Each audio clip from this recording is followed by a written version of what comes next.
Janet Parsons. I'm the lead listing specialist and the team leader for Thinking Boise Real Estate. That is a team of Keller Williams Real Estate Boise. And this video is about the paperwork that you'll fill out in order to list your home.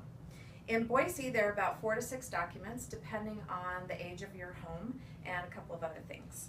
The 4 main documents that you will always be required to fill out, one is the agency law and representation agreement. That's something that is required by Idaho law, and it explains a few things that are important to know. Basically, you sign that I have actually given you a copy of it, and any agent is required to do that with any client. And then the next thing that we'll sign is actually the contract between you and I. That's the seller representation agreement. And that will explain basically what I'm going to be doing for you and how I get paid. The representation agreement that I have you sign has no cancellation fee. I want you to always feel safe and that you can let me go if things are not working out. That's actually never happened to me before, but I want you to feel comfortable in our relationship. So the third one that we'll have you fill out is something called the multiple listing service entry form.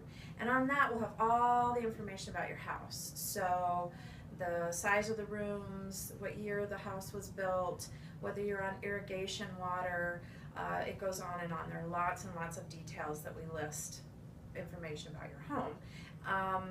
And then I want to tell you that we are really careful about what we put out on the MLS, so we don't make mistakes in the copy, and we don't take really nasty photos that you wonder, why the heck did that agent show me a picture of, say, the garage?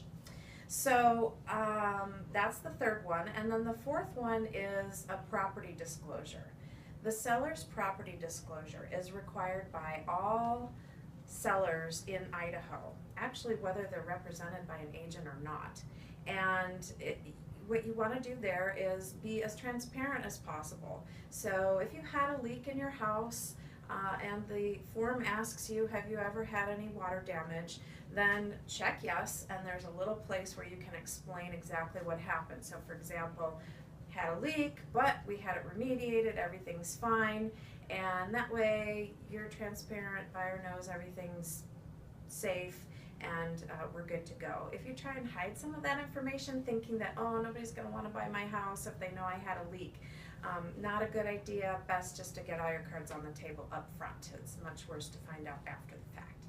And then there may be a couple of others depending on the age of your house. So we may have you sign a lead-based paint disclosure if your house is older than 1979. And we may also have you sign some documents if there might be a situation where you might be in a short sale or foreclosure position. And then the other thing that we do with signing these documents is that oftentimes it seems like we work with a lot of folks who are either out of town or very busy. And so we have a digital signature program set up so that we can send you the documents, and with just click of a button we actually get a legal digital signature on the forms, and those get returned to us immediately just through the program, and we're good to go. So lots of options for getting them signed. I think that's really it as far as the forms, and pretty much after that we're about ready to go live. So stay tuned for getting your house gussied up for competition. Thank you.